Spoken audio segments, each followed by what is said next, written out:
À qui sont les brebis? Sont-elles à vous? Une brebis de Christ peut-elle lui être volée par ceux qui lui sont consacrés?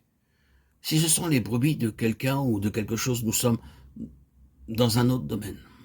Non, toutes choses de ce genre sont des causes de faiblesse et de petitesse spirituelle.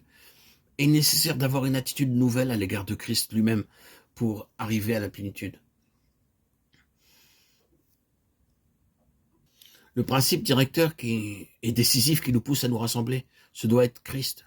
C'est sur cette base seule que nous nous réunissons là où le but de Dieu est le plus pleinement en vue, et là où se trouvent ceux qui contribuent le plus à atteindre ce but, la plénitude de Christ. C'est cela qui décidera de la place où nous devons être, et personne ne devrait discuter cela. C'est à cause de notre dévotion, de notre jalousie pour une chose, une mission, une dénomination, une tradition, une communauté, un mouvement, que jaillissent les rivalités et les mauvais sentiments.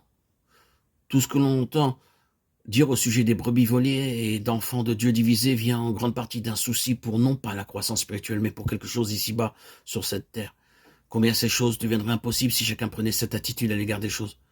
Peu importe ce qui survit ou cesse d'exister pourvu qu'il y ait spirituellement un accroissement de Christ. Cela entraîne alors la nécessité pour tout le peuple du Seigneur, et particulièrement pour ceux qui ont des positions officielles et des places d'influence, d'être uniquement et absolument consacrés à l'accroissement de Christ. Christ n'est pas divisé, c'est donc Christ qui est la base de l'unité et non les choses mentionnées.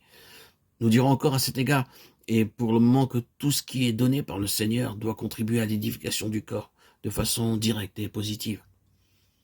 C'est ce qui en marque l'objet et la direction, et c'est là sa loi caractéristique. L'évangélisation, l'enseignement, les dons personnels et spirituels doivent avoir pour but l'édification.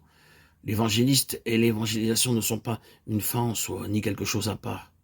Le Nouveau Testament renverse complètement une idée ou une procédure de ce genre. Toutes ces fonctions sont des fonctions du corps. Elles doivent être maintenues ensemble pour que le corps soit bien équilibré. Aucune ne doit être accentuée au détriment des autres, ni laissée de côté. Un ministère d'enseignement doit marcher de pair avec un ministère d'évangélisation et vice-versa. Chacun de ceux qui fonctionnent comme membres du corps de Christ, et tous les membres devraient fonctionner, devraient avoir en vue, non pas le salut des âmes ou l'instruction des saints, mais par leurs moyens, et tous les autres, l'accroissement de Christ.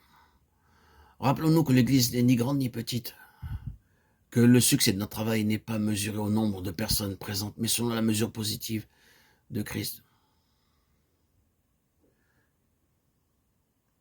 Rappelons-nous que tout ce qui concerne la prééminence de la souveraineté absolue dans l'Église universelle, c'est Christ, la tête.